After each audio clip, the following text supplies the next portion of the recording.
We talked on here the other week with Matthew Slater of having State of the Union meetings with the players. Like, were there like any pivotal, like, we like players only meeting, like, how are we getting through this shit kind of talks?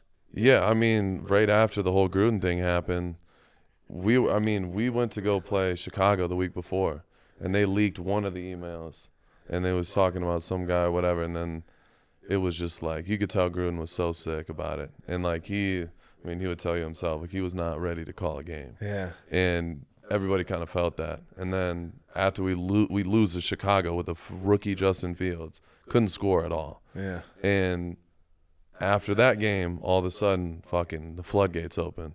All the emails come out, all this shit. So, like, all hell breaks loose. And, I mean, I'm getting calls from Mayock, calls from different people. They're like, I mean. Did he lose the locker room? Did some guys get mad, or were guys like? It wasn't necessarily about like, fuck this. It wasn't like fuck Coach Gruden. It was just like, I mean, you're in the middle of the season. You're like, what the fuck?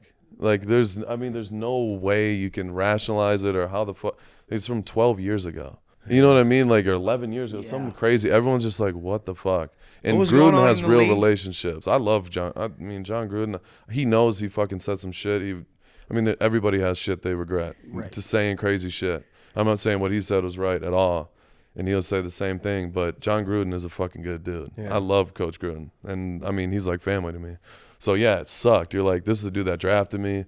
Fucking got a great relationship. I know his wife, his family, his kids. His son works as our strength coach, like, and he's fucking still in the building to this day. Yeah. So it's like, I mean, they're family to me. So Deuce, exactly. Deuce is a fucking stout as they come. But, yeah, it was crazy. I mean, that whole thing went down, and it happened so fast. And the next day, I'm literally with my wife in Gruden's house. Like, he's sitting like the Godfather in his beautiful, massive house, just sitting there in the corner, tears. Yeah. And he was just shook, and I'm just like, damn. Like, and I'm feeling for him because, you know, he feels stupid. He feels he's being attacked. He's whatever. But we had to keep going. I mean, it happened. Rich came in, and Rich was like, this is what we're going to do. What do you guys call Rich with that last name? Bisaccia. Bisaccia? Fucking love that guy. Bisaccia. Yeah, we call him Rich, though. I mean, I still talk to him. I just FaceTimed him a couple days ago. I talk to him all the time. I mean, you guys showed mental toughness by dealing with everything you did and by putting your team in position to go out and make the playoffs in the last game of the year against a division rival. Yeah. And on a 4-game win streak. 4-game win streak. I mean, that was – I remember watching it and just – talking about you guys that year. It was that's impressive because it's very hard. That's what people don't realize is when you're a pro athlete, you're a regular person, and you have a lot of shit that you have to deal with off the field, and then there's a lot of shit that you have to deal with on the field.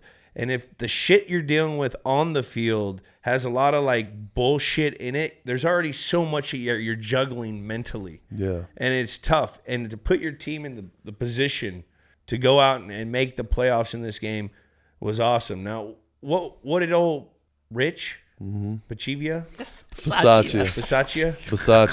I went to Kent State. Yeah. Eastern Michigan. Put some respect on his name. Not as much. Now, when he took over, you guys got that jolt. Yeah. Is it similar to the jolt that you guys? It kind of reminded me when AP took over. Yeah. You guys got a jolt. That interim bump. Yeah, that interim jolt. I mean, they're both very different. I mean, Rich, our whole locker room and the whole dynamic was totally different. Yeah. When we had Gruden, it's not like our culture was like toxic or anything like that. And there wasn't like this big divide in the locker room and shit like that. So it was just like, damn, what the fuck? And everybody loves Rich. Like, he's the most respected dude in the whole organization, like, plain and simple. So when he took over, we're like, fuck it, let's go fucking win for Rich. Yeah. And then the Henry shit happened a week later. We're like, holy fuck. Yeah. And then there was later in the year, another guy on our team, DUI. And then there was just one thing after another. But the thing was, our team just kept getting closer and closer and closer. And we hit that breaking point. We're 6-7. We had just lost to like the fucking Washington or some shit. And we had a meeting and everybody talked it out. We're like, all right, this is it. Like, we're either just going to fucking ride this out and be, it is what it is. We'll get a new coach and whatever, or we're going to fucking make a change. And I remember Rod Marinelli, fucking best coach I've ever had. He walked in our D-line room and he's like, just so you guys know, we're winning these next 4 games. If you want to fucking be a part of that, we're fucking all in. This is what we're going to do today. This is how we're going to get one step closer. Boom, boom, boom. He broke it all down to us, and we're like, all right, like, let's fucking do it. Like, we were at that point where it was like, this shit is over with. You know what I mean? You're 6-7, no coach. You know what I mean? It was like, but Marinelli convinced us up front. Everybody on the team believed, and we fucking just started knocking them down one at a time. And, I mean, it came down to this game. So it was a crazy year.